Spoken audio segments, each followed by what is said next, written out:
अहंकार किस बात का?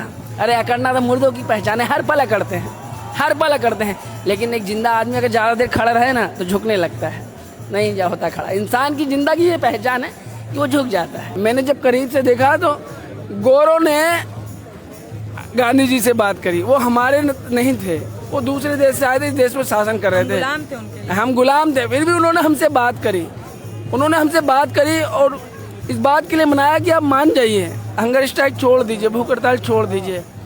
ऐसे कई वाक़ये इस देश में गुजरे हैं जब कोई एक्टिविस्ट या कोई बुद्धिजीवी वर्ग से आने वाला व्यक्ति सरकार के सामने भूखा बैठ गया, और जिस तरीके से एक बच्चा अपने माता पिता के सामने नहीं खाऊंगा, मुझे ये चाहिए या वो चाहिए, उसकी वाजिब मांगे माँ बाप मानते हैं, और जो नहीं मानने की नहीं मानते हैं। तो रास्ता तो माँ बाप और बच्चे के बीच में भी आता है। वही सेम कंडीशन जब हम अपने सरकार के सामने होते हैं तो सरकार हमारी माता पिता के रोल में होती है और हम बच्चे के रोल में।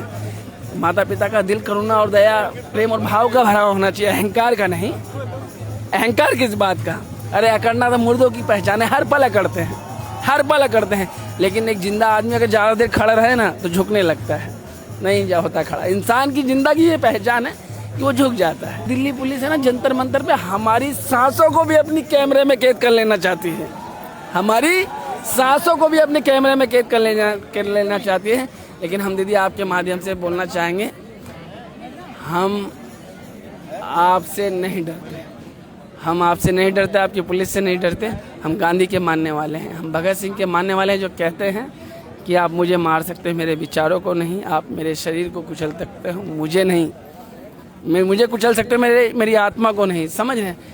वो कहते थे कि क्रांति बम और पिस्तौलों से नहीं, विचारों की शान से आती है। समझ रहे हैं? तो हम विचारों के मानने वाले लोग हैं। हम गांधी के तरीके 20 तारीख को जाएंगे और मोदी जी के करीब समक्ष होकर खड़े होंगे और बोलेंगे, हे गुरुदेव, बहुत पीड़ा है।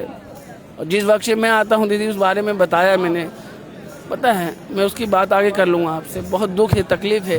इस तेजी से दौड़ती अर्थव्यवस्था का लाभ इस देश की चुनिंदा कुछ वर्ग के लोग उठा रहे हैं, और पूरी आबादी आज भी शोषित, वंचित और पीड़ित है, हर चीज़ से।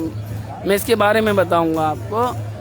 तो कहते हैं लड़ाई कहीं से भी हो, अगर वो लड़ाई सच की हो, हक की हो, उस लड़ाई का हिस्सा बनना चाहिए। और मैंने अपनी ज़िंदगी का आधा हिस्सा तो इस लड़ाइयों में लगाया है, अब तक आधा हिस्सा इस लड़ाई का हिस्से में लगाया है, और मेरी आत्मा आंदोलनों पे रहती है।